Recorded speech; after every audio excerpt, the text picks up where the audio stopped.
नमस्कार. मी पराग गानू. लहानपणापासूनच मला खेळाची आणि संघटनाची आवड असल्यामुळे मी एक खेळाडू आणि संघटक अशा दोन्ही भूमिका निभावू शकलो. जनता सहकारी बँक लिमिटेड पुणे या बँकेत मी जवळजवळ 34 वर्ष सेवा केली. या कालावधीमध्ये मला योगायोगाने अखिल भारतीय स्तरावर, राज्य स्तरावर वेगवेगळ्या आंतरबँक स्पर्धा आयोजनात महत्त्वाचा सहभाग घेता आला.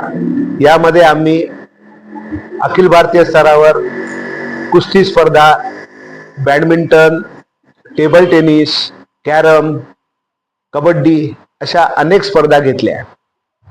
या निमित्ताने या ठिकाणी एक असं विशेष मला नमूद करावं असं वाटेल की बँकेच्या नोकरीमध्ये नोकरी करताना, नोकरी केलेले, संसारात रमलेले माझे खेळाडू मित्र जे होते बँकेतले, त्यांना या स्पर्धेच्या निमित्ताने परत त्यांच्या प्रवाहात मला आणता आलं आणि संसारी झालेले ही आमची खेळाडू मित्र म्हणजे त्यातल्या विशेष उल्लेख करता येईल की त्यातल्या 6 ते 7 लोकांनी कुस्ती स्पर्धेमध्ये सुद्धा भाग घेतला, जिथे शारीरिक कस सगळ्यात जास्त महत्वाचा असतो.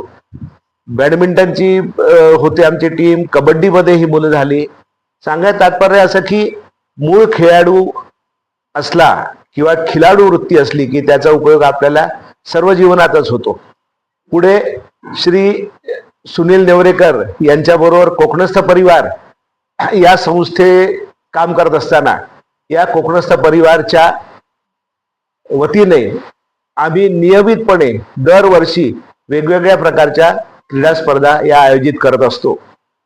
जवळजवळ दर महिन्याला कुठला ना कुठला कार्यक्रम हा आम्ही घेत असतो. त्यामध्ये विविध प्रकारचे खेळाडू, संघटक यांना प्रोत्साहित करण्याचा, प्रशिक्षित करण्याचा आमचा प्रयत्न असतो. प्रामुख्याने अंध, अपंग, दिव्यांग यांना जास्तीत जास्त कसं मोटिवेट करता येईल आणि त्यांना प्रसिद्धीसाठी कसा त्याचा जीवनात त्याचा उपयोग करता येईल या दृष्टिकोनातून आम्ही सतत हा प्रयत्न केलेला आहे.